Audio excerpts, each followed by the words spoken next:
Hello everyone, welcome to the United Stand. This is your latest Man United news and transfer news. We'll be talking Jimenez for a change, Harry Kane, a bit about the Premier League and UEFA and when that might be coming back, and also the big headline, which is Jadon Sancho. So look, let's fly straight into it. And I would say straight of all, just drop this one into your heads. Would you pay £200 million for Harry Kane? If Spurs said £200 million and he's yours, would you spend £200 million on Harry Kane? Think on that as I tell you about this. So there is a story coming out that Manchester United are confident they're going to sign Jadon Sancho and they're ready to go all in. Where is this coming from? Well, it's quite promising, to be fair, because it's coming from Raphael Honigstein, who is a credible German outlet, does various things for different people, including The Athletic, and he actually did a Q&A in mid-March saying that Jadon Sancho would be in the Premier League next season. He just didn't want to say where, although at that point Manchester United were the front runners.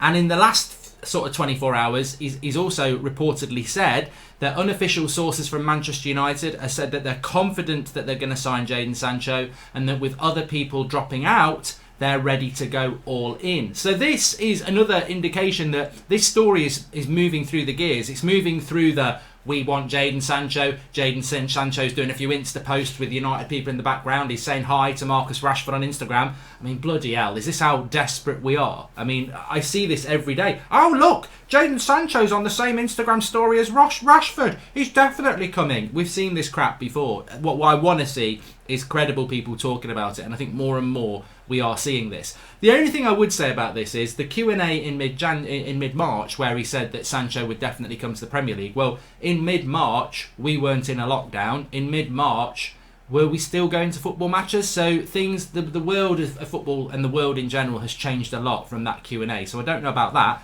But for him to be saying in the last couple of days, when we have been in lockdown and when we have got this pandemic going, to say that United are confident and ready to go all in, that looks... look, let me be blunt with you. I think the only stumbling thing with Jadon Sancho now to Manchester United is going to be the market that we operate in. If Dortmund say they want £100 million, will United still pay that £100 million? And if it's going to be done in instalments, why wouldn't you do that? Because I do really believe that this world that we're operating in now is not a great one financially and on a human level, most importantly.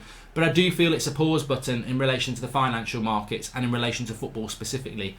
When you hit play, people aren't going to stop going to football. They're going to love it even more. People aren't going to stop watching football on TV. They're probably going to watch it more. So all this revenue is going to come back into sport. So it's whether Manchester United have got that foresight to go, look, yeah, we've lost money for 3 months, but we can take that.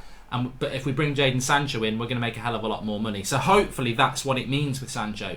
If you didn't see my video I did yesterday, 5 reasons why Sancho's perfect for Manchester United, make sure you check it out. I'll pop it in the top right hand corner as an eye or at the end of the video. So yeah, positivity about Sancho from another credible outlet, especially in relation to German football. I think that is interesting developments there.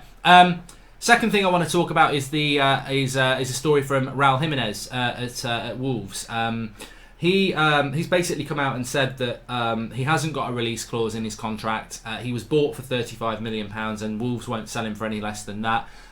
Basically the normal, I'm flattered by interest, but I'm happy where I am. He's an interesting one, Jimenez, because if I bring it into the Harry Kane story, Harry Kane seems to be becoming a bigger story than I think it needs to be. I think obviously there is a lack of... Look, I think the Sancho story and a couple of other stories around United are credible and they were there before this, and they're just growing naturally as we get closer to a summer transfer window, wherever that is. But I think there are other stories because of this pandemic and because people need to, I don't know, newspaper outlets, I don't know, what I think... We always get this anyway, so it's probably unfair to say it's a pandemic thing. We would have been in an international break, so maybe this story would have happened anyway. But I think because of the pandemic and because of Harry Kane doing a Q&A where he said, if Spurs don't match my ambitions, I will leave, although I don't necessarily think that will. I may stay. That story becomes Harry Kane wants to leave Spurs because Spurs have got no chance of winning the title. So Harry Kane United, Harry Kane everywhere else, I think it's a bigger story than it actually is. I think it's all because of that story from Kane saying, if they don't match my ambitions, I'm going to go. And this latest story that if United want Harry Kane, they're going to have to pay £200 million. Well, that's it. I'm out. I'm Dragon's Den. I'm out. I like the idea of the story. I think it's got great potential to score me 30 goals a season, but I'm out. At that price, I'm out. I'm not Ian Harry. I'm out. I think you're a great English striker, and I think you'll do great things, but I'm out. I'm going to spend my money on Jimenez. Thank you. I'm out. And I think that's how I feel about Harry Kane. I think he's a very good striker, but for £200 million, what could you do? We're not Manchester United Champions League winners with £200 million burning in a hole in our pocket and a complete side, and we're just going to add a cherry on the cake. We're Manchester United, who are miles away from titles, miles away from Champions Leagues, who traditionally over the last 6 years haven't had loads of money to spend, like 200 million on a player. And if we spent 200 million on Harry Kane, I don't think there's any money left. And we need a right winger, we need a midfielder, and we need a striker. And I think that for that 200 million or 150 million you spend on Harry Kane, you'll easily get Grealish, Sancho, and someone like Jimenez from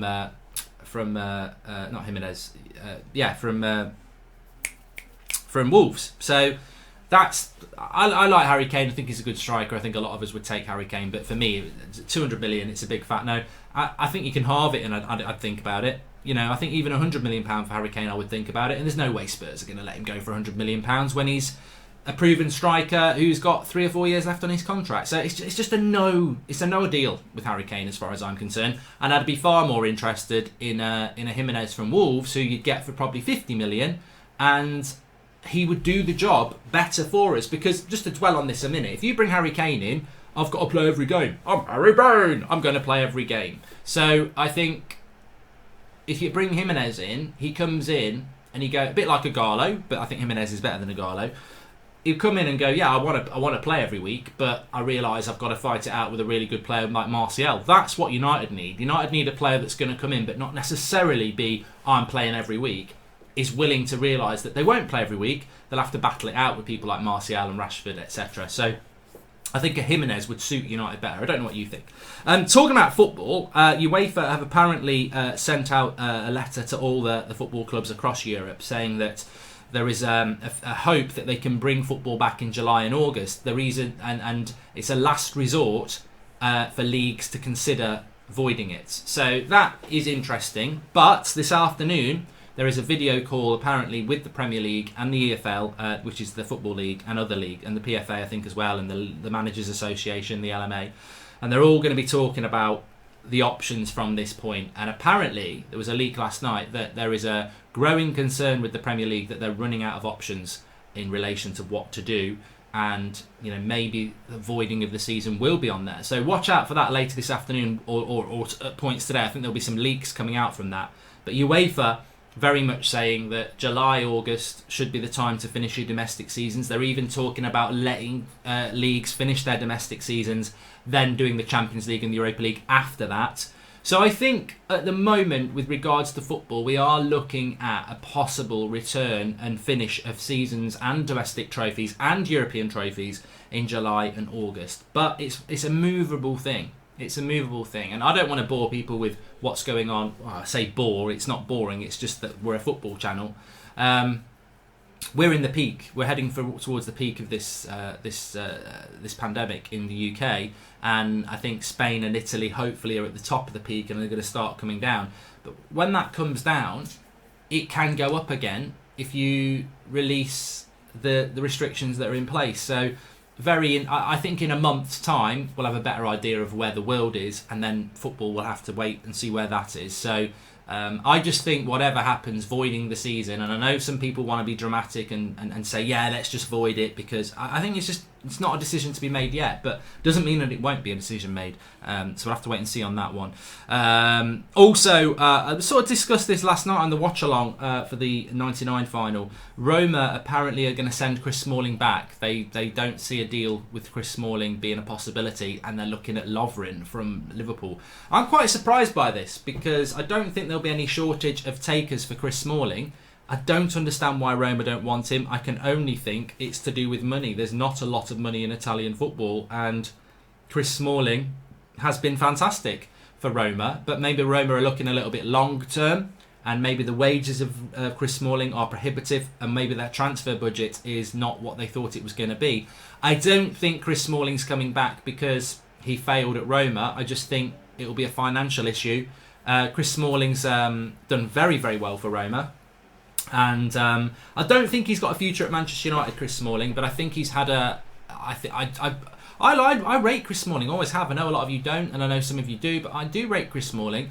I think he's a decent player. I think as a backup centre-back, he's really good, but I think we're moving in a different direction now, and I think Chris Smalling will have to be moved on when you've got the likes of Harry Maguire, Lindelof, Bailly and Twansebi, and much like Phil Jones, but I think Smalling's way ahead of Jones. So I think Smalling hopefully will get the move he deserves. I think Smalling would do a cracking job for someone like an Everton. I think he'd be brilliant there. So hopefully he will get that move, because I think he's a decent player.